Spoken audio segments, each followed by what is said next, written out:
Recording from Cincinnati, Ohio, my name is Austin Fluman, with me as always, Anthony Gorman. And this is the P-Funk and Fro Show, your weekly podcast for adventures, cool stories, and interesting people.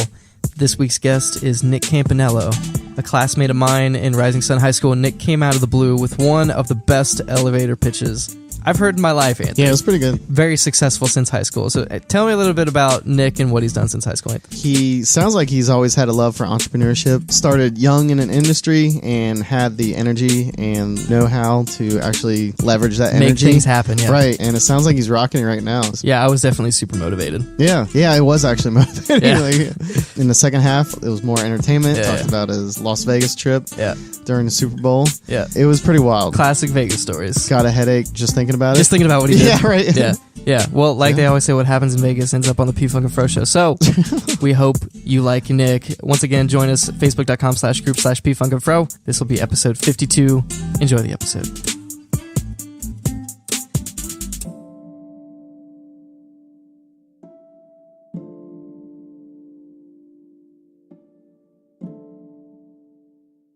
So, how's it going, Nick? Oh, man. I tell you what, it's been, 6-7 years since we've seen each other? I think so, something Whoa, like that. Something crazy. Well, I graduated in 2010. Right. And he was 2011, right? 2012. 2012. So I was 2 years, Two years behind me. Wow. So, yeah, it's been since I left high school, and I pretty much rolled out. Yeah, you did. I was gone. I told, my parents were pretty strict, so... when I was 17, because I was the youngest one in the grade, my birthday was in July. We graduated in May. Okay, yeah. So I told my mom, like, I'm out. I'm ready to go. I mean, you were just 18 or 19 when you graduated? I was 17 when I graduated high school. Shoot. Yeah. Shoot, we're not even 18 yet, and you wouldn't be 18 for a while. No, I wasn't either. 18, and I pretty much left, and I went and, I stayed that summer with one of our friends, Parker. I went and stayed at his house for... till August pretty much, and just kind of did my own thing. I had a girlfriend at the time. We were hanging out, but when NKU rolled around in August, I was gone, and we stayed in the dorms and stuff then. But I moved out when I was 17. I was like, I'm out, and I never looked back. I go back on holidays and stuff, but I really try to stay away from there. I think it's a dead zone. Yeah, I think if you get stuck there, you're pretty much stuck in a mediocre Now life. you're talking about the town you guys the grew town up in? we grew up in. Rising Sun in general. Yeah, so is that why you wanted to get out decisively? Because you knew that from that Exactly. That age? I saw everybody around me, and I was originally from the city anyway. I moved to Rising Sun, from Cincinnati when I was 8. Oh, really? I didn't know that. So, everybody kind of labeled me the city kid, I kind of just was... so you had that, persona? I had that... Was it because you remembered the city, or was it because just everybody just outsider thought and everybody that's so local, everybody knows everybody. Oh yeah, If you have any business, somebody's gonna know it. That's you can't get away. You can't get away with anything. Somebody's gonna find out, and then everybody's gonna find out. So even though you were 8, it was probably because your family just moved from somewhere. I could see that because 8 years old is still pretty old. It was 8 because everybody. Yeah, it was 5th grade, I believe, was when I moved to Rising Sun, and everybody that was in there wasn't really any new kids. I was. And even as we moved on, we never really got anybody new, and if you were new, you were from one of the local high schools, and everybody essentially knew who you were. But Interesting. Basically. But, I left and never looked back, man. And, that was, I started at NKU when I was 18. I did my first year at NKU business, what I was telling you, I was doing business. And it was the first year they started entrepreneurship, so I minored in entrepreneurship. Okay. Because my idea was... my dad was pushing me business. That's where the money's at. Yeah. And I'm like, well, I don't see myself working behind a desk for the rest of my life. Yeah. It is a pretty safe major because there's business in everything. Right. So, well, business is as broad as it can get. Right. Exactly. Yeah. I say a lot of the times, the only thing keeping me from general studies, because I didn't want to just be general studies. Because that even sounds more general than business. Yeah, so I just went with business because it's the closest thing without being general studies. Right. Basically. Oh, exactly. And I went in and I kind of, I got lucky. So my roommate, my freshman year of college, he was 21. And who was that? Nice. His name was Patrick. He was a guy from Paducah, Kentucky. He Gotcha. Was, wow. Oh, that's funny. Yeah, we know somebody from Paducah. Really? Yeah. His mom's his mom owns 9 McDonald's in Paducah. He had money. And, dang. Okay, gotcha. That McDonald's money, that Big Mac money, the Golden Arches. It was cool because he was a business major and he was a junior at the time. So he had already been at NKU for a while. So my first semester, he's giving me flash drives with all the papers I'm going to need to do, and he's helping me out with all. So my first semester, man, I just I screwed off. You were already set up. I screwed off. I barely went to class, and so then my second semester, I kind of was just. It was there, school it was okay, man. I never really got into college, and I'm gonna tell you why. I would sit through those classes, and I would just be like, man, it isn't tough. Yeah. It's more just an annoyance of I felt like I just needed to go make some money. Okay, yeah. So college is like a formality. Just let me go do the work. Yeah, just let me go do the work. But then you got the same instance. You're thinking, well, nobody's gonna hire you without any experience, right? You can't go get hired on as as the president without working your way up, or as even an executive at a company. You have to work your way up from these entry level positions. And so what it was I was throwing boxes part time, like a temp job, just to make money for $12 an hour. And I always had my resume on Career Builder, and I fudged it. Oh, I remember Career Builder. I fudged my resume, so I put it on there because I had worked like 3 jobs that my first year of college. I did this survey calling, which was miserable. Holy crap! I sat in a building in these little cubes where you're like a shoulder length from everybody, and you're calling the East Coast, asking them about their grocery stores. Oh no! So you're calling people and the hours of it were 4 to like 8 or 9 o'clock. You called people, right? So like Holy dinner crap. time when everybody's like dinner grumpy. time, and you're calling these Italians, and you're getting these older Italians, and like, you're calling me at dinner time. Get off my phone! I gotta make some meatballs.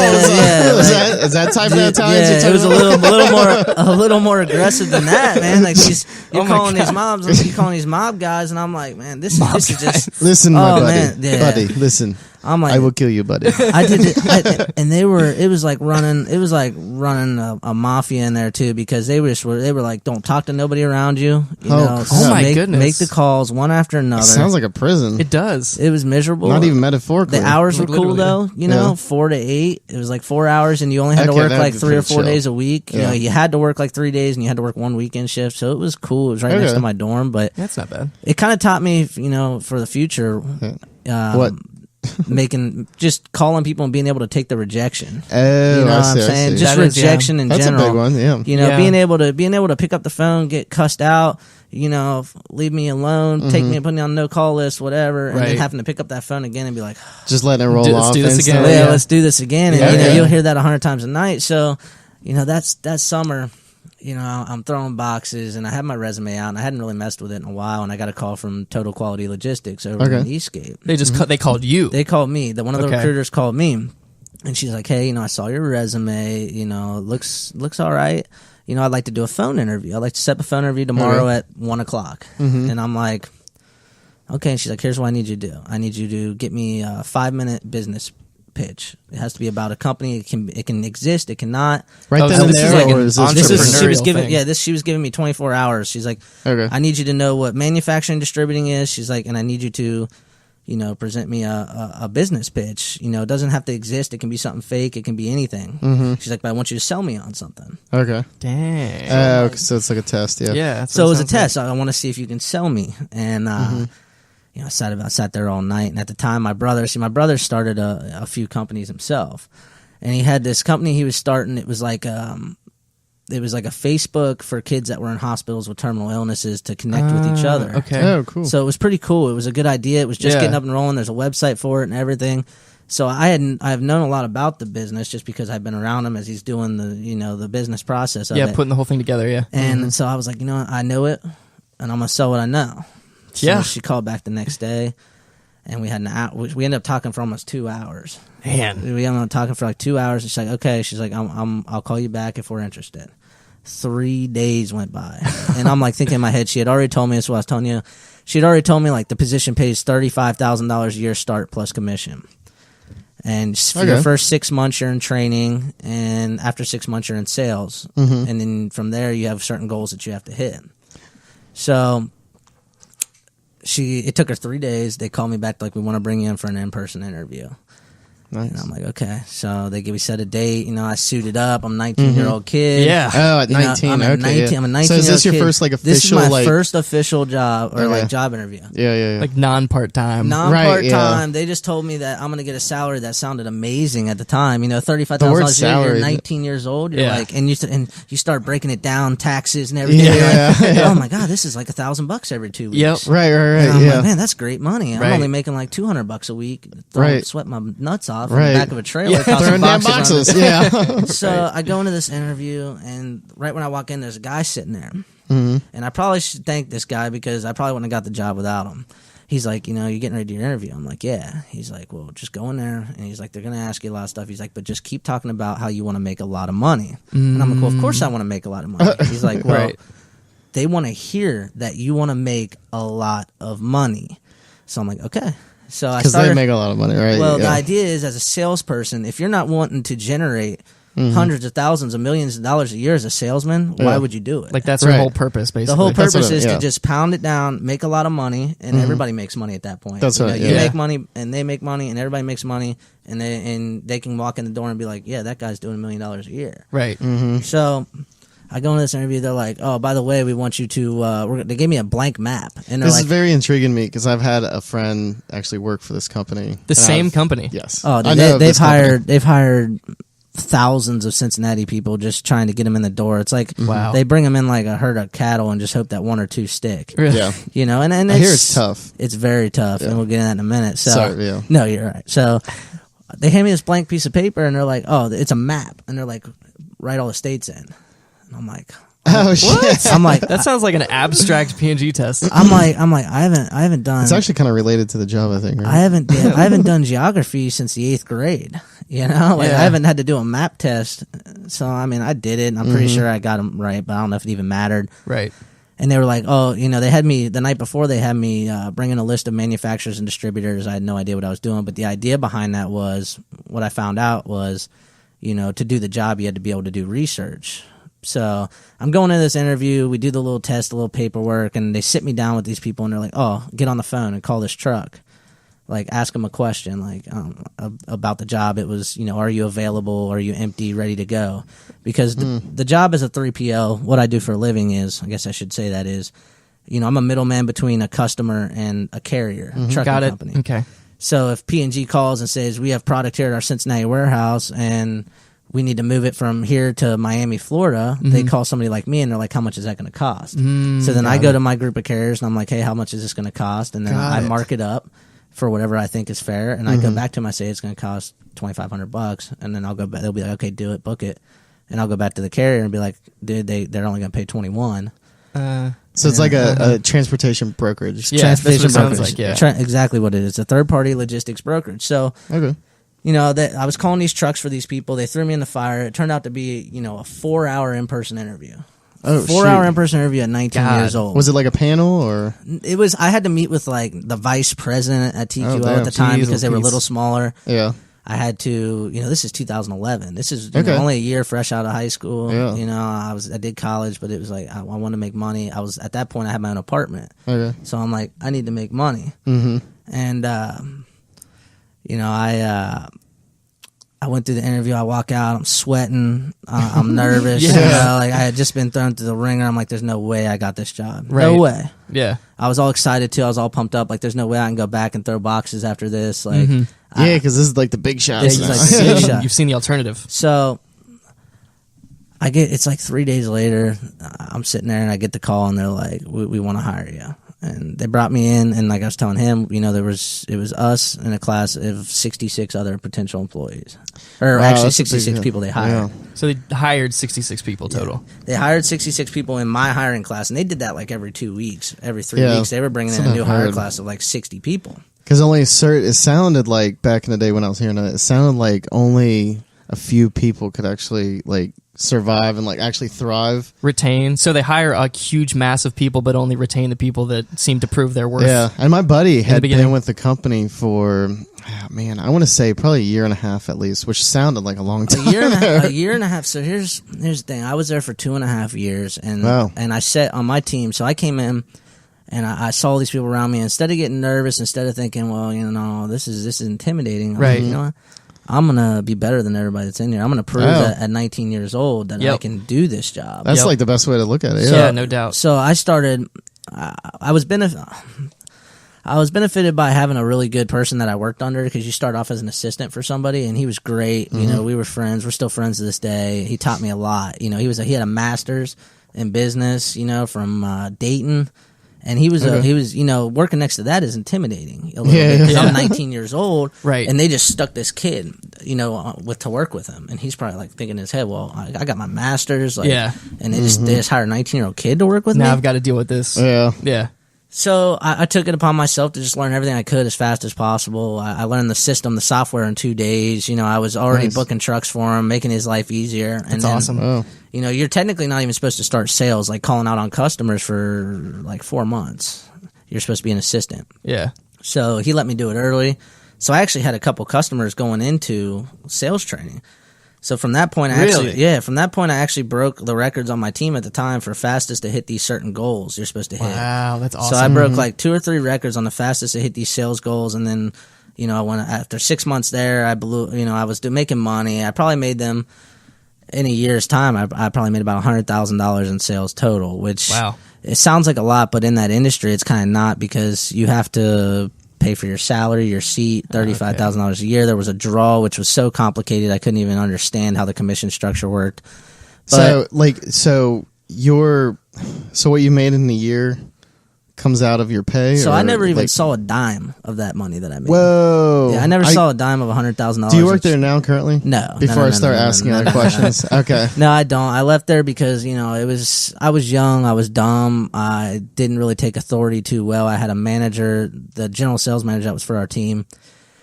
He kind of, we were button heads because he had a different managing style than I felt like I needed. And I think that's, you know, now that I'm running an office, you know, I think it's a lot more complicated than that, because you have to be able to tailor to everybody's needs. Oh, right. Sure. And it's almost impossible to keep everybody happy. Yeah. Would you say it's something to do with your age was why you had a lot of problems with this manager? I don't think so. I think what it was he was expecting a lot more out of me because of how well I did at the beginning. Okay. You know, and I think I got to the point where I was getting a little bit complacent because I was working my butt off.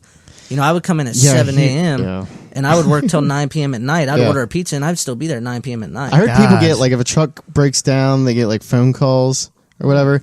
And I've always, like, hearing you say you didn't get, like, a dime. So, I mean, did you get, like, weekly paychecks or Yeah, I got just the base salary, which is what's supposed to keep you going. But, like, commission but is what you never saw? I never saw a dime on my commission. Wow. Yeah, so also, like, my friend, like, okay, so graduating, this is one of those places a lot of college graduates go through also, because it's like you said, it's like your first, like, big person job. The fact that you went into it like in like the bullpen at 19 was crazy. Yeah, and you said you were the youngest person they ever hired? Yeah, I was the youngest person they ever hired, from my understanding. I don't know if it's still like that, but you know, they don't obviously bring in a whole lot of 19-year-olds. Yeah, I would imagine. You know, at 19 years old, how many people really have their stuff together, their shit together, to be able to go into a business place where you're about to call, you know, other professionals and try to sell them on something. Yeah, you and know? hold your own in a room full of adults that have been graduated in the business world for years. I kind of have like an issue with this company. That's why this is like kind of very interesting you bring it up. So go ahead. Because first off, I mean, it is like the revolving door where they just expect to chew people up and spit them back out. Don't really like that. Yeah. Secondly, that's interesting. It's that you said that the commission is so like convoluted, because it just, the whole place, I would overhear people talk about it. For whatever reason, TQL always, like, whenever I would hear that, I would like, it piques my interest. And I think it's because it feels like a Ponzi type scheme-ish Really? type.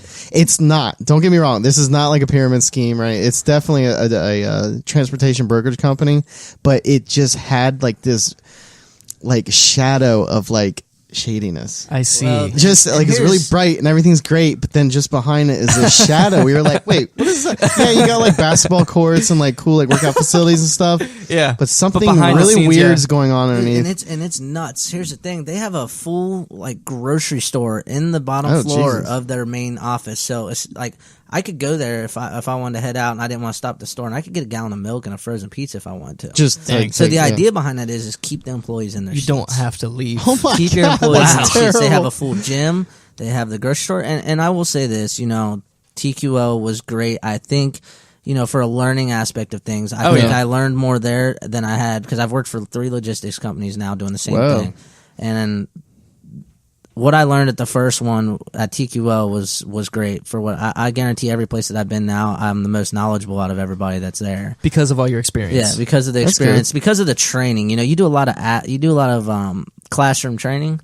So they really do put the books in front of you, and they teach you the ins and outs. But there's also a lot of unethical things they do. But what you learn is in business is there's a lot of question marks that you can't answer. There's certain things you have to say. There's certain ways that you have to go about issues that you might personally, lean back and be like, man, I think I should tell the truth here.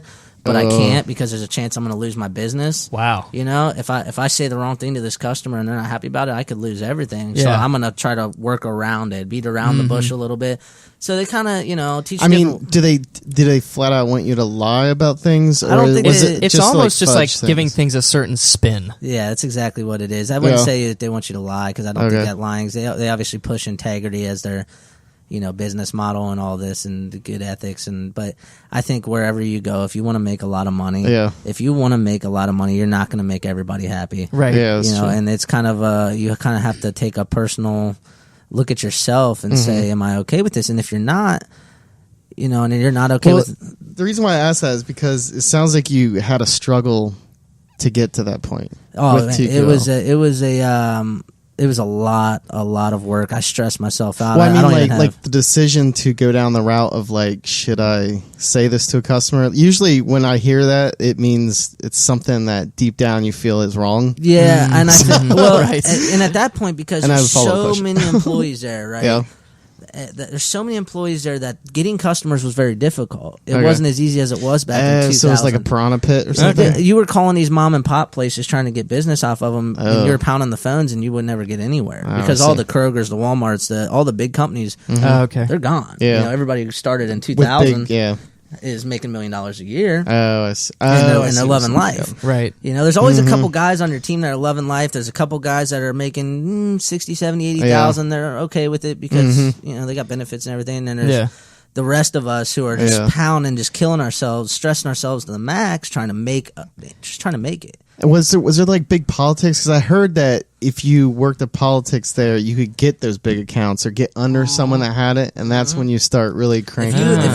If you were kissing ass to the right people, when somebody would get fired or they would leave, you would then get handed their accounts. I see. So if you were on the right people's side, I see. If you were on the right people's side, you could walk in, not really have put in work at all, and that's one of the reasons why. That almost be like sabotage. Yeah, that sounds like pure politics. It sounds like it could be. It's a power struggle. That's one of the reasons why I left too. Was I was busting my butt, and they took. There was a couple guys that left, and I wasn't even an option for their accounts, and I'm like, man, I've been busting my butt here. Yeah, like what did they turn, do that I didn't like? do? And they give it to this guy who just hopped out into sales. Because he knew someone, probably. He probably kissed ass. He kept his mouth shut. And I've never been the type, and he could probably vouch for this, that's going to keep his mouth shut. Yeah.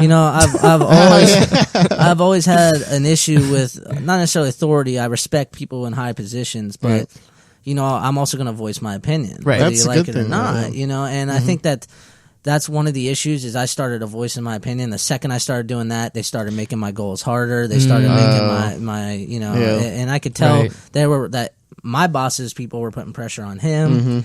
And it was just downhill from there. The whole team ended up collapsing a couple years after I left. Wow. But so compared to other, you said you worked for a couple other brokerage companies. Was it like exactly the same work? Or, so yes. I mean, how does that compare to those companies? I'm wondering if it's like systemic there. So I went back to school after I left TQL because I had only done my first year in KU. Okay. So I went back to school. I was like, man, this job is too stressful. I'm losing my hair. I was, drinking a lot. Like I was just, it was very stressful. My phone's always ringing. I couldn't. It took me 2 months to quit looking at my phone every 2 seconds, see if I missed a call. Right. My friend said exactly the same thing. So I left there for another year, and I went back to school, did some more classes, and I got through it. And I'm like, at this point, I had too many bills. I had too many bills. I was like, I got to make money. I called my mom. I'm like, Mom, because she was really pushing me to stay in school. I'm like, Mom, I can't do it. Like, I got to make money. So I got hired on at this company. I'm not gonna mention any names. No, you don't. But I got hired on at this company over in right next to NKU. It was a logistics company, Cool. and it was the same thing. I got hired on. They pitched me this great thing. I came in and I started making money like right away. Started making money. I'd already known everything. You had that skill. I'd already known everything, and I started making money right away. Well, then they hired this new vice president. Okay, so they hired this new vice president. This guy comes in. And he says, well, I'm going to change the way we do things here. I want you to be strictly salesman. I want you to just pick up the phone and call every day. I want you to hit certain call numbers.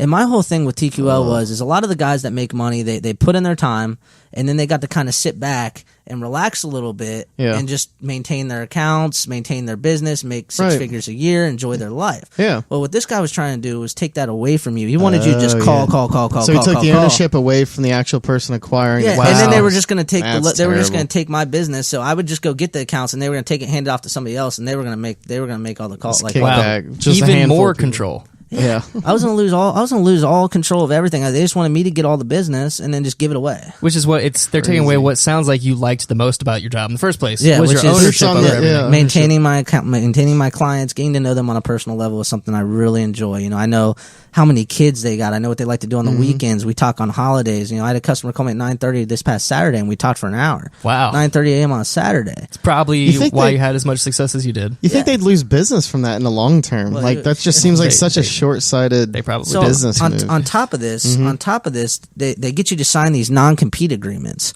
these non-solicit non-compete agreements that say for a year or two that you can't go work in the industry. Oh wow! So they try to tie you into, which I get it. God. I get it, because if you go to leave and the guy next to you has this big account, you can just go somewhere else and call that account. That makes sense. So I get it, but what they did was that guy came in. He's like, I'm going to change your pay structure to the point where you needed to be a mathematician to understand his commission breakdown. I'm like, I'm tired of this. Yeah, it sounds like they brought me in for an interview they brought us in for a meeting because this was right when they were going to lay it out, and then we had to sign a new non-compete and sign under the new agreement.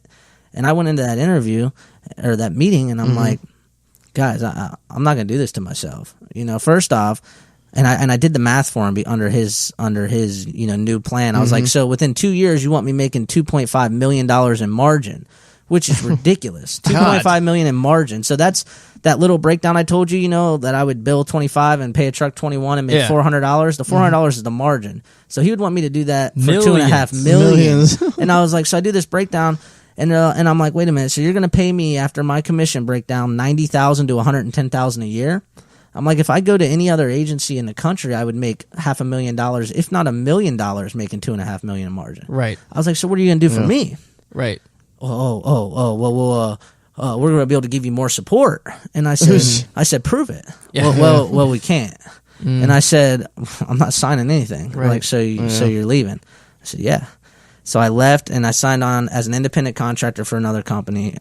So now I'm an independent agent. I have my own business LLC. I get paid by my business LLC. Okay. I run an office for the company that I work for. So I'm running an office with 5 or 6 guys in it right now, and I've made more money in the last 2 or 3 years with the new company that I work for than I could have ever made. And I'm doing less work essentially because I'm straight commission now. I'm no salary. So I'm 65% straight commission. So for every $100 I make, I get 65%. Wow, that's awesome. So for me, it was the perfect timing. I had learned the industry. Yeah, I busted my butt. It was time for me. So at the time, I could work from home, which was great too. Yeah, right. Oh yeah, we know that's awesome. Yeah, which a lot of people struggle to work from home because they can't stay motivated. It's obvious reasons, but I always seem to make it. And then we end up getting an office, and we got some guys. And last year, I think in June and July last year, I did $35,000 in margin.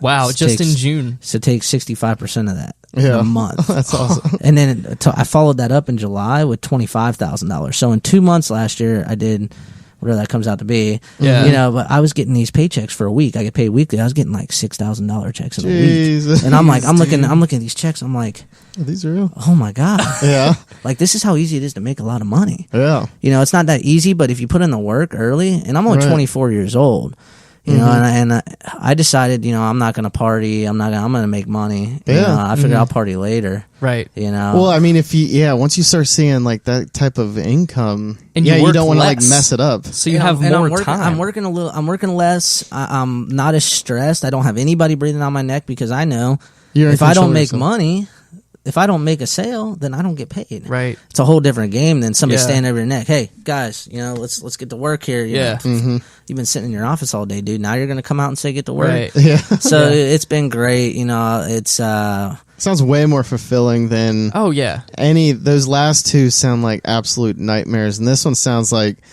the ball, like the owner or the company gives you the ball, like you do it, you know, with your team what you want to do. And here's the thing with it too is you don't, you know, if I wouldn't have kept my resume up, and this is what I encourage everybody to do, interviewing is a skill. Okay? Oh, yeah. 100%. So I always tell everybody, keep your resume posted at all times, doctor it up every now and again, you know, update it. Yeah. And take interviews. Even if you're happy with where you're at, take interviews because you never know. Yeah, you know, there could be a great opportunity out there that's closer to home. It's less commute. It could be more money. It could be the same money, but it could be easier on you. You know, right. Or just go for the simple fact that you get that interaction. You get those tough questions that you never know when you're going to need to use it. Right. Yeah. So I encourage people all the time, like, look, keep your resume posted. Take those interviews. Go out of your way to swing for the fences. Right. I'm sure you're much better under pressure.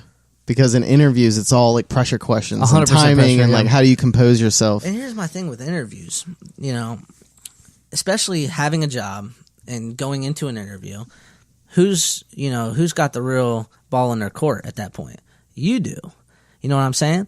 Because you already have a job, you're pretty content with where you're at. Right. I mean, you could do better, you know. That's essentially why you're there. You know, you're looking for, okay, guys, you know, thanks for the interview, but here, I have a couple questions. You know, I know what kind of an employee I am. I know how hard I can work for you. This is what I've done up to this point. What is it that you guys are going to offer me? Mm-hmm. Yeah, exactly. You know, I think that's a tough question that a lot of people are scared to ask, you know, because they're scared of losing the opportunity. Yeah, Right. especially if they have all their eggs in that basket and they have to have that job. So, right. You know, so like a lot of college kids coming out now. Coming out, you know, what are you going to do for me? You know, I know what I can do for you. I know the type of employee I am. You know, if you don't see that, then it is what it is. But what do you guys got for me? And across the table, they're probably like, oh, shit. Yeah. And that kind of thinking, employers love that kind of thinking too, because it shows that you actually think outside of the box. And that's the hardest thing. Is assertive. And they're assertive, We've tried hiring a couple young kids, and this is where, you know, I see where TQL kind of got the idea from. You know, you hire some kids on, these younger guys, and they don't really have a real work ethic yet. They don't really understand. They see the money. They see how to make it. They see that people are doing well. Yeah. You know, but what they don't see is, you know, exactly how much work goes into it until they get put in that seat. Okay. And then they're like starstruck, you know, on the amount of work. They're like, oh, wow, this isn't as easy as you make it look. I'm like, well, no, it took me 6 years to get to this point. Right, and nothing in school prepares you for that. No, it took me 6 years to get to this point with a lot of bad managers, with a lot of bad employees, with, you know, learning way on around. The job, it sounds like. Learning on the job, you know, going through losing friends that you befriended, that you worked with for a long time, and then they just get canned, and then you never see them. You know, it's you know, sales is a high pressure job. But I always tell people, I'm like, look, who makes the most money at a company? It's the salesman, other than the CEOs and the high up board members and executives, because everything in the world gets sold or bought. So you're either buyer or seller. So if you want to make the most money, you sell. You sell the product, right? Because like otherwise, it doesn't get in. It doesn't. Nothing moves. Right. Nothing gets into the store if it wasn't sold by somebody. Right. Sure. Yeah. So I always tell people, sales it's great, but you know, it's definitely not for everybody. For sure. I think it's a personality thing. So from your learnings, with your experience, have you changed your interview process that you didn't go through as you were being hired on, if that makes any sense? Like, have you had any takeaways from your experience to try to weed out the weaklings, if you will? When you're hiring for for your own company. I think, you know, it's tough because, like I said earlier, you know, everybody's different. But the real thing that, you know, you got to have a little bit of drive, and I think that's kind of where TQL gets we want you to do a little bit of homework. You know, we want to see that you have a little bit of motivation, that you're able to do something when asked. And I think that's one of the things, you know, the only reason why a degree is even important at some positions, because what that really shows an employer is that with presented a task, you can complete it. Oh, right. Yeah. Given It's these like, constraints, regardless if you stuck with it. regardless even if you know anything about what you graduated with, which Right. most kids nowadays know absolutely nothing. And I think that, that was actually read an article that said, was it like 60-70% of kids coming out of college know absolutely nothing about the degree they got, and don't get a job in their degree and they don't get a job in it. And I had all these friends that were like, "Oh, we're just doing communications." Like, what? Because it's easy? Yeah. Right. So you have no real goal, aspirations at all. You have no real idea on what you want to do. They're just there for the piece of paper. We're just at there the for end. a piece of paper. Yeah. And I get it. I do. I've never been that big of a fan of college. I think that you can make it without it, but you can't make it without putting in the effort on Right. continuously looking for that right position or working your way up and just settling as a mediocre employee, which again, that's okay. We don't function as society without the people that are doing the jobs that are just they settled with. That they're okay with that, clocking in at 8, leaving at 4, taking an hour lunch. We can't function as society without those people. But if you have any motivation whatsoever to do something more with your life, then do it. No risk, no reward. Yeah. So, And the risk is what deters people. exactly. Because complacency and comfort is the most dangerous thing, I think, on the planet. Exactly. Because it's so easy to get a job and get complacent. It's like, okay, I make enough to survive and have a vacation every once in a while. Like, why would I move? Like, there's the risk that I'll lose everything. But there's also the potential that I can make 3 times what I make now. And it's hard to take that jump. That's exactly right. And people, again, like I said, people see it. They see like they think, oh, Nick's got this easy life, right? Which I have a great life. I love my life. I don't know if you've seen. I had a baby. I did see that. Yeah, congratulations. I had a baby about 10 months ago, and it's been, like I said, a whirlwind of 6 years, man. I busted my butt. I put in a lot of work, and I always wanted to be a young dad, so it was actually planned, believe it or not. Oh, wow, there you go. Yeah, cool. It was actually planned. I always wanted to be a young dad because, I had an older dad, and it was like, hey, Dad, let's go play ball, and like, no, I want to take a nap. So, like, when he would come to school, was he like the old dad of the group? Yeah. He's like, oh, my mom's older, but I get it. And he told me, he's like, don't do it, don't have a kid, blah, blah, blah. Don't have a kid, kids. He's like, I was so much better of a father at 35 years old. I'm like, dude, whatever, I'll just do my own thing like I've always done, and take the risk. I mean, if you got your shit together, you sound like you got your shit together. Right. Well, that's the thing. It took me a while, man. I partied a lot too. When I first started making money, I didn't have a girlfriend at the time. I just got out of a 3-year relationship, and from the end of high school, and I started partying with friends, joined a fraternity. Started doing things that weren't really, and that's kind of I made it through that other year after TQL. And I'm like, well, this isn't that fun. I had my fun. I partied a little bit. And I'm like, man, I can't keep doing this. Right. Yeah. There's no really end game to it. It's just I can't keep doing this, man. I went to Panama City Beach for spring break. Oh Lord! I went to Panama City Beach at 20. I was 22 at the time. That's wild. So I'm like the old guy there, Me and a buddy of mine. Oh, we right, were like the old guys there, at the time we had a little bit of money, so we were just making it rain at the bar. We were having a blast, whereas all the kids go there on a like $200 budget. Right. So it was a good time. Fake IDs, maybe. Yeah, it was a good time, but man, I got shit faced for a week straight, and I came back, and I'm like. That's enough. Yeah. Was that it? That was the end. That was kind of like, man, I'm too old for this. At 22. At 22. Yeah. Well, I was just ramping up. All right. Well, see, I had that was my third spring break. I had done Fort Lauderdale my freshman year.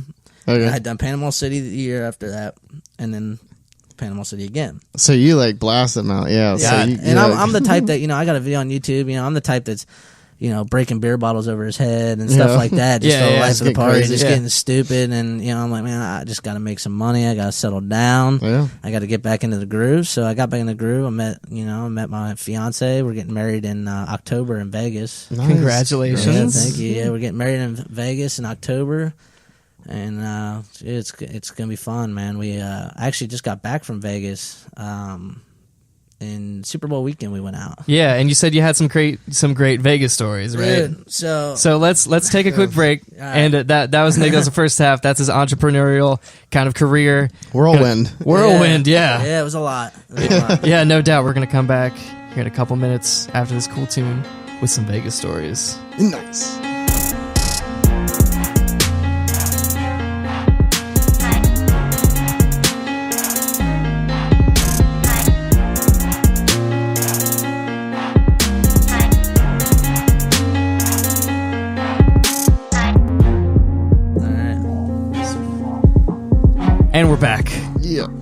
We're back with episode 52 of the P-Funk and Fro Show. We got Nick Campanello, dude from my Rising Sun past. Yeah. Just dropped some knowledge bombs on us about entrepreneurship. Yeah. I don't know it all, Sales. but hey, it's a little bit of knowledge from a young guy who's trying. Yeah. No, it sounds like you definitely have a lot of passion in it. That's for sure. I've been doing it. I've been doing it long enough now where I feel like it's time to start seeing something from it, and then I feel like I am. I got a nice car and a nice house, and I live a pretty easy life, I would say. But yeah, no doubt. So let's talk about some of that easy life. All right. So you're telling me about Vegas stories that you have that are just gonna keep me at the edge of my seat. Well, I'll just go.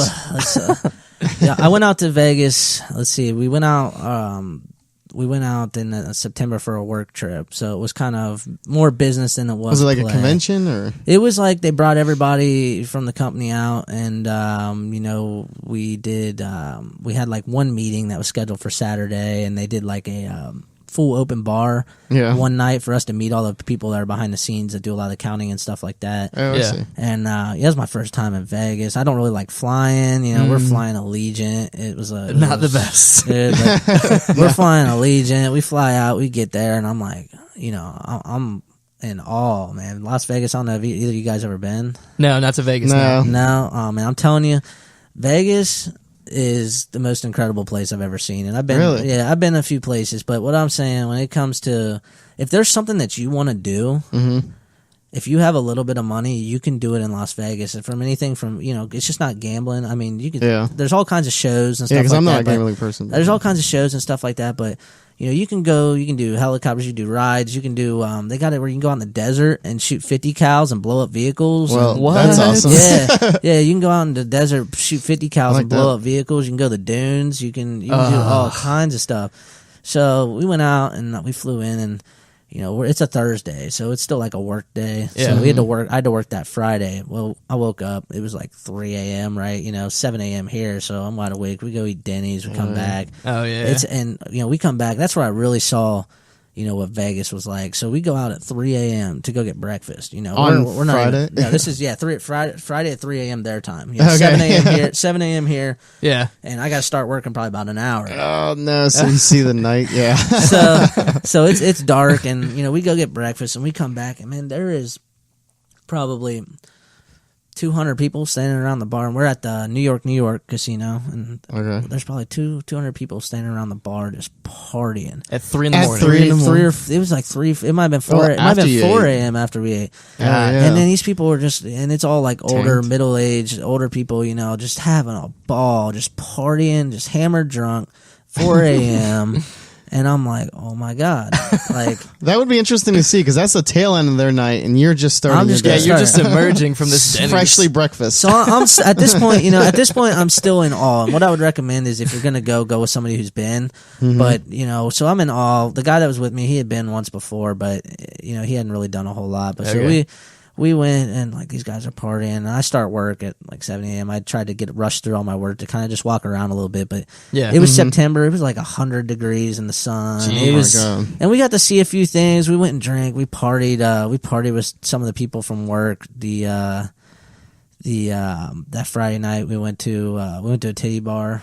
We went to supposedly like the number one titty bar, like in the world. Yeah, so it was like the number one titty bar in Vegas, right? Okay, and it's called Spearmint Rhino, and there's one in Lexington. There's a few of them all over, but it's a chain. The thing with Vegas is they it seems to me like, and this might not be true, but a lot of the people are obviously outsiders. Yeah, but sure, it seemed like they imported these girls in from I don't know where. So it's, I see what you're saying. Dude, they were like the most. You just never see anything like it. And I'm there, but here's the real issue with it was cram packed with dudes, like standing on every corner, just like shoulder to shoulder within the establishment. Guys not even spending money. That's the issue. Just dudes just being weird. Just being weird, just standing there, just like drinking a drink with other dudes. It's such a weird environment. Yeah, looking at naked girls. Just not even. So weird. Not even, dude. I've never understood the whole strip club thing in general. Just like, let's go get a bunch of dudes together Have and you go been not do anything. No, I haven't. Okay, well, that's why you don't understand. That's why you don't understand it. Okay, because I've never well, I don't know. Like, I'll give you that. Because it took me a while to go to my first one, and I've gone to a handful of just like wedding bachelor parties and things like that, and I've never really found the Well, maybe it's I because don't you know. haven't been to the I think number it's- one. Right. Well, That's true. honestly, it wasn't all that good. Mainly for the fact that it was just cram packed with dudes. Yeah. And it was really like you had Too a much hard sausage. you had a hard time like really even getting a dance or anything like that. First off, it cost like $60 just to get in the door. Just for Holy the cover? crap. Yeah, Jeez. just for the cover, and I'm Wow. like, God, they're making so much money. well, they got all these guys standing on the corner that are like, we'll get you into we'll yeah. get you in for free. New Orleans was kinda like that. Give It's you a weird. card to like call us. We'll get you in for free. Blah blah blah, or whatever. So we showed up anyway. Yeah, it seems sketchy. And we ended up having to pay $60 just getting the door, and I'm like, man, there's 500 dudes in here just standing around that all paid That's a lot $60 of money, just to yeah, get yeah. in, Yeah. and they're not even doing anything. I'm like, Right, shit, and I'm sure drinks are like $10 each. it's nuts. What they try to do is they try to get you going to the back, and they'll go for $150. You get like 3 dances and a drink. It's like, Jeez. so we stayed for like an hour and we left, but we ended up, we came back to the casino. We got hammered drunk. We were gambling. I was up $800 or $900 on blackjack. Like I was Whoa. playing well. Nice. We went back up to the room. My buddy was in the room. Woke up at like 3 a.m. We had to be up. We had to be at a meeting. Like the corporate meeting with all the CFO and the CEO and everybody at like 8 a.m. or 8:30 a.m. was like the time of the meeting. Yeah. He's puking his brains out in the shower. I could hear him in there just like, I'm like, dude, I got to go get this guy some donuts and some leave. So I walk down like 3-4 a.m. I get him some donuts and some leave. I come back up. He's eating it. We ended up making this meeting, but you could see like we walk in and all the people that went and partied with us and partied at the hotel that night were like, just heads like not throbbing. there. Yeah. One of the guys ended up leaving like halfway through the meeting. I can't do And it. he's just Probably- like, I can't do it. And we ended up having to leave. We were flying out that Sunday. It was the first Bengals game that Sunday. It was like that weekend. So we were flying out that Sunday. I didn't really get to bet the sports books. I didn't really get to do a lot of that time. So it was a good trip. It was like an eye opener. I was like, you know what? I didn't get to do what I wanted to do. Like I gotta come back. Right. Oh, okay. So Yeah. my brother calls me shortly after that, and he's like, hey, I'm getting married in May, which is actually in 2 weeks, in South Carolina. He's like, I want to do Las Vegas for my bachelor There party. you go. And I'm like, well, when you want to go? He's like, Super Bowl weekend. Holy Yeah. crap. That's Oh, got to be God. crazy. I'm like, done. So, so we booked this room. We booked this room at the Palms, and we fly in. I believe it was a Friday. We fly in Friday. We're gonna stay till I believe we came back Monday or real late Sunday night. Got it. I think it was Monday actually because it's Super Bowl. Okay. Yeah, Yeah. makes sense. So we get there Friday night. I'm trying to remember this. Hold on, it's a pretty foggy weekend. So we get there Friday night. We got there was probably like 5 of us there. Okay. Two of the guys it was their first time. 6 of us there. 2 of the guys it was their first time, and the 4 of us it wasn't. Okay. So we get there Friday night. We're kind of doing a little bit of show, or not shows, but we're going to like several different casinos. And I didn't get to make it to Old Vegas last time I was there, which Okay. I recommend. If you're going to really hit Old Vegas because it was really cool. Getting to see the Golden Nugget and like a couple of they got this huge screen that goes down the strip that covers like I think I've seen roadway. photos of this. Yeah, it covers like a roadway, and they played like what'd they play? They played Imagine Dragons. They played like an Imagine That makes Dragons sense. song to like a music video on the screen. People were like laying down the concrete, like God, that's looking up at it. insane. Oh, that would feel weird. It was feel really weird. cool though. Like a lot of people doing like little gimmicks on the street corners for money, and like it was Yeah. something that it was like, oh, okay, if you're gonna go, you got to see that. Regardless how long you spend down there, you got to see that. So for the uninitiated, what is the difference between Old and New Vegas? Oh. Old Vegas is just it's like 10 minutes away from the strip. It's a lot of the like really old casinos, like the cheaper casinos, the cheaper hotels. Like if you're gonna go, you really not gonna stay down there. You're gonna see it and you're gonna leave And go back. Yeah, like if you want cheap tables, table games. If you're a craps player, I like craps. It's $5 buy-ins. It's cheaper buy-ins. Gotcha. Whereas if you go to like the Bellagio or the Venetian or Caesars, it's $50 to get on a table just to Wow. buy in. Just to get get in. started. So yeah. if you want to go down there and bet cheap, you can save a lot of money going down there. But the real fun was, well, actually that Friday night we ended up, one of the guys, they were older. My brother's like in his late 30s, so a lot of those guys went up to bed at like 1 or 2, and one of the guys was like, "Come on, Nick, we're gonna go drink for drink." Yeah. And I'm like, dude. That's when someone says that. That's usually you should strap in. I'm like, dude, let's go, right? So we're down at the craps table. We're playing craps. I'm getting hammered. We're yelling. Like we're getting in. We're partying with some guys, and like it's like 3:30 a.m. now. And this dude, I'm looking at him, and he's starting to nod off a little bit. Like he's like, I can't do it anymore. And I'm like, dude, All right, so it's like 4 a.m. We go back up to the room. Like 7, we wake up, ready to go again. God. These guys that went to bed at like midnight, 1 o'clock, they're ready to go. Yeah. So we go down, we get breakfast, and one of the guys, Brett, that was with us, the one that partied with me all night, he's like, "Dude, I feel like shit. Like I gotta go." So what we did was we went to the MGM has this IV therapy.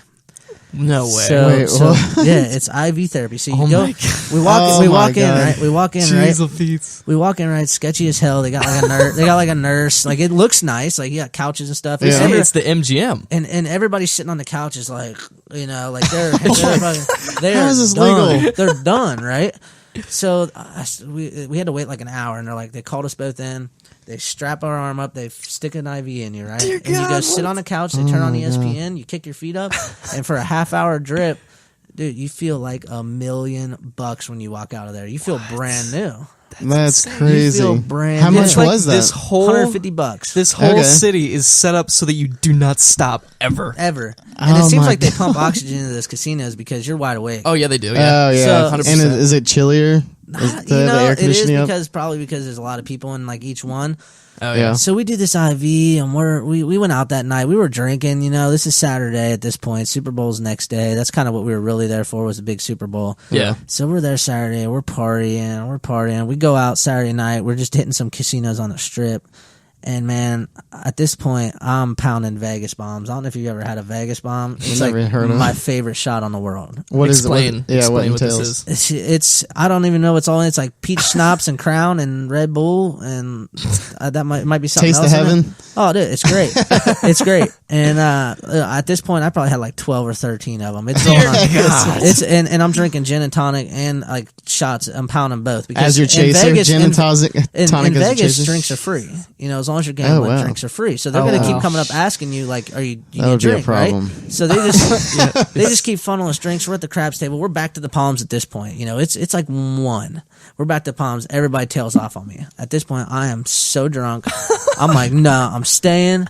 I'm playing craps, right? So I start playing craps, and I'm gonna try to. I vaguely remember this because I end up blacking out at the end of the story. So We'll go to the end. So we're playing craps, and this dude keeps telling me, this Asian dealer, he keeps telling me, watch your mouth, because I guess I'm cussing, and I'm like, You're starting. I told him, I'm like, what the fuck does it matter if I'm cussing? I'm a grown ass man, Yeah. Yeah. And I guess he didn't like that. So I think what he did was he probably called the redcoats, the security guards, and Yeah. he's like, keep an eye on this guy. Right. So I played a little more craps and started losing. So I go over to the bar and I'm talking to this couple, this guy and a girl. They're probably about my age, and their friend. And I get into like an hour and a half long debate with this guy's friend because he's like a military drone pilot. It was really cool what he was telling me. He was like, I blow up Interesting. terrorists for a living. Oh my God. He's like, I'm a military drone pilot, which I don't know if he's full of shit or if he's dead serious. Yeah, but so how can you not get into a conversation with this guy? But at this point, I'm drunk as shit, and like we're going back and forth. It's probably a little old lady. We're talking kidding. about Trump. We're talking about everything, right? Yeah. Well, that's the last thing I really remember. So I'm pounding shots at these people at like 1 a.m., 2 a.m. Next thing I know, I'm coming out of the bathroom. It's 5 a.m. So this is a post blackout. This is like All your friends are gone at this point. all my friends are gone. They're about. They've been gone forever. It's 5 a.m. I've been down drinking and partying by myself for 4 hours. Oh my God. Everybody's gone, and I'm cornered by 9 security guards as I come out of the bathroom. With no backup. And I'm like, and they're like, "Are you staying here?" And I'm like, "What the hell does it matter if I'm staying here? Like, I'm spending money, like I'm enjoying myself." Yeah. They're like, "No, it's time for you to go back." Oh my to your God. room." And I'm like, "No."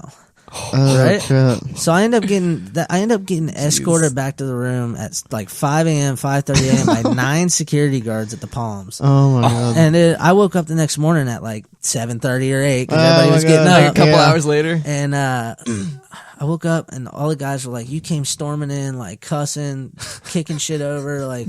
And I've never blacked out in my life. I've really? never blacked out. So I don't Oh, know lucky. if somebody slipped something in my drink or what. Oh, yeah. But I was hammered. I do know that, and I got escorted back to like 8 years. So I go down to get breakfast. So I go down to get I breakfast. love how everything starts with reset. getting breakfast. Yeah, resets with breakfast. Or an IV. Resets with breakfast because they had this breakfast buffet where you could get like all the bacon you wanted in the world. So my I just Lord. What loaded else up, are you like- gonna do? I just loaded up like a plate of bacon.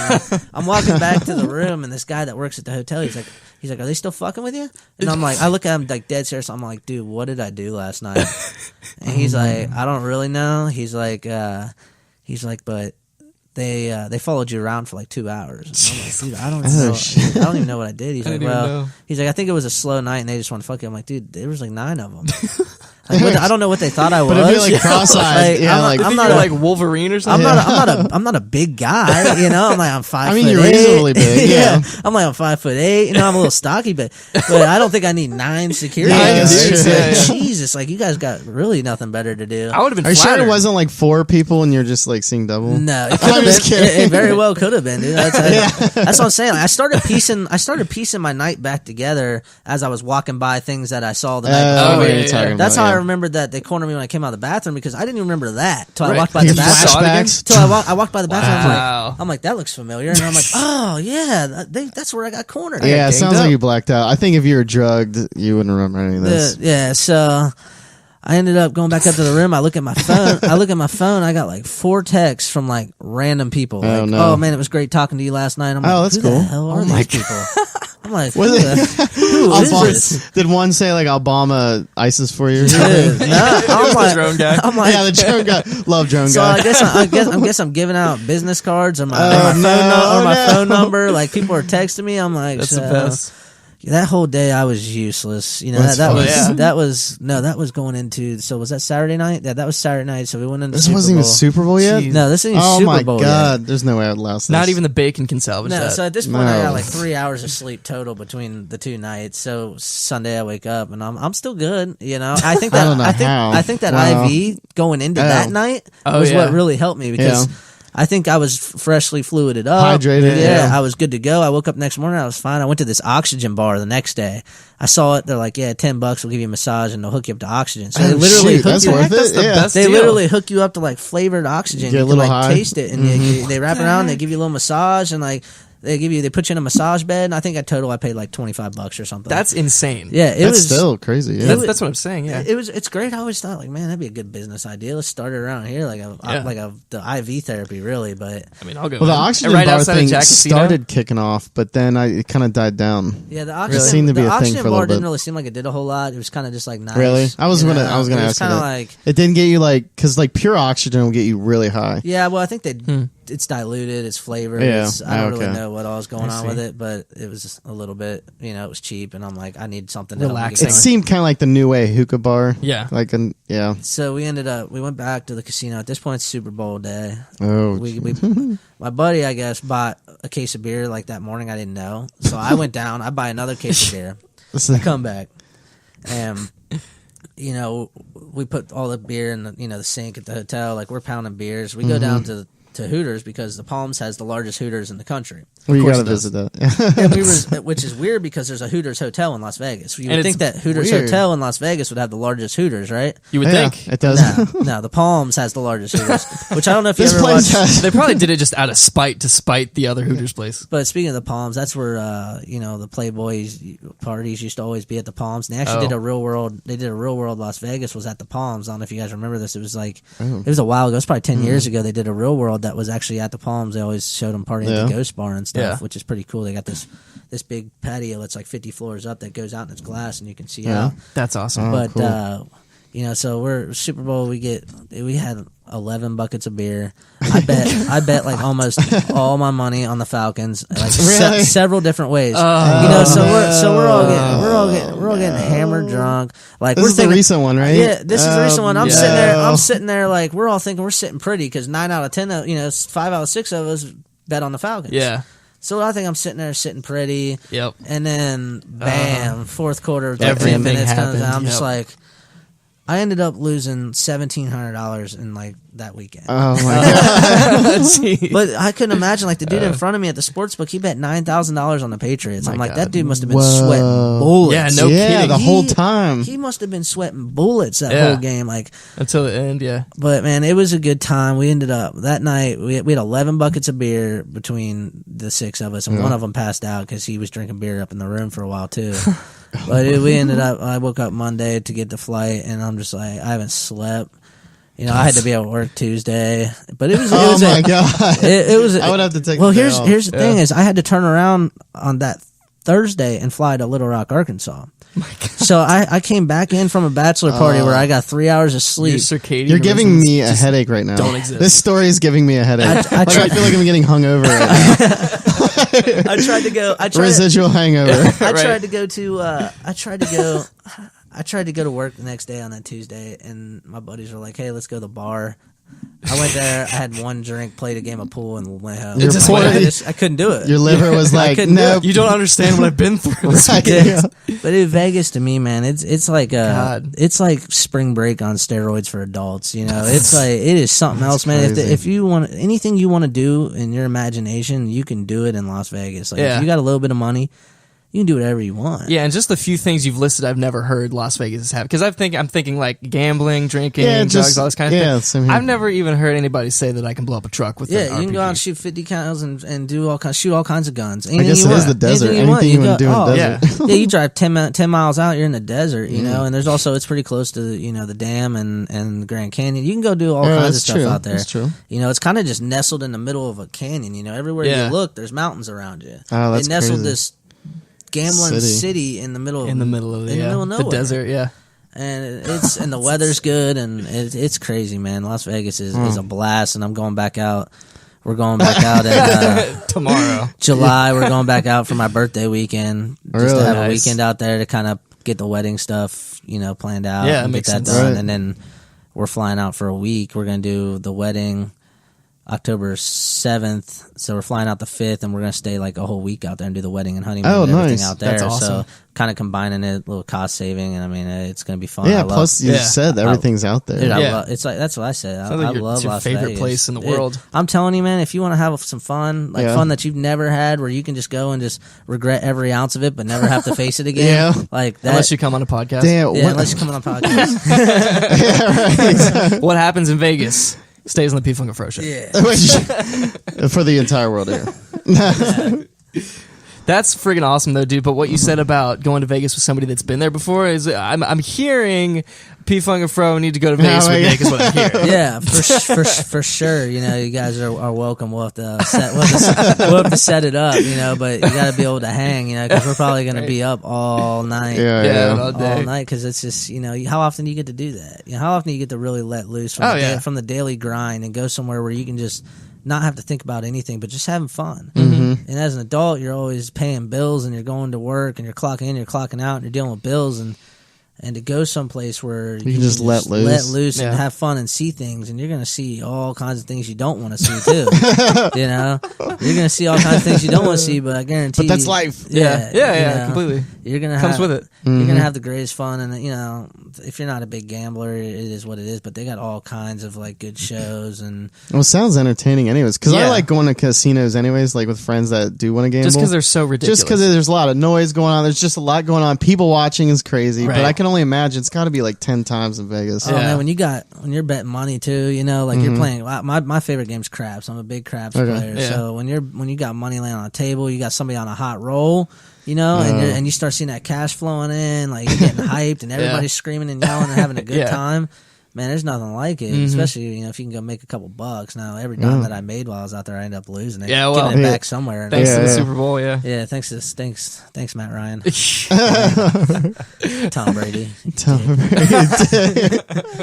He's listening right now, like, hey. He's like, man, I really like this podcast until that. Yeah, and my fiance's a big Patriots fan, which is miserable. Oh, God. So I was getting blown up with, I was texting her like, ha ha ha, the whole game, and then all of a sudden, I just turned my phone off. I was like, I don't even want to hear it. She's going to be ripping me a new one. Oh, yeah. God, dude. Miserable living with a Patriots fan, by the way. Miserable. I'm sure it is. God, Nick. Wow. Well, I think it's time to wrap up. That's all right, man. Thank you so much for coming on the show, problem. Nick. That's been awesome. I'd love to. I think we covered a broad range of different subject matter. Do it again. Yeah, no doubt. Yeah. Come back. What are you doing next week? No.